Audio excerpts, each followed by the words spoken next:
This video will show you how to replace the base cover assembly on your ThinkPad. The process in this video will work for the ThinkPad X1 2-in-1 Gen 10.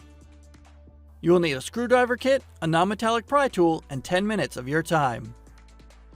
Caution! To avoid damaging your device with electrostatic discharge, work on a hard flat surface. Use an anti-static wrist strap and mat, or discharge static by touching a grounded piece of metal.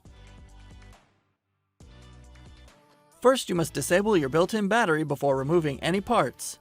Make sure to disconnect your power adapter from the computer. Press the power button.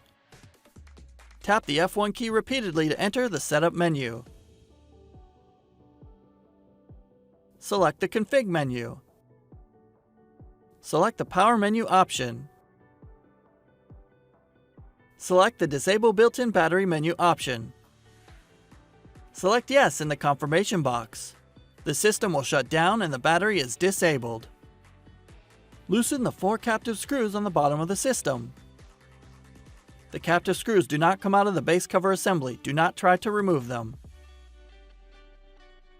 Starting at the hinges, use a non-metallic pry tool to unclip the cover and remove the cover from the system. Place the cover onto the chassis, inserting the edge opposite the hinges first, and press down around the edges to secure the clips. Tighten the 4 captive screws on the bottom of the system. Plug in the power adapter and connect it to your computer to re-enable the built-in battery. To learn more about your device, go to pcsupport.lenovo.com.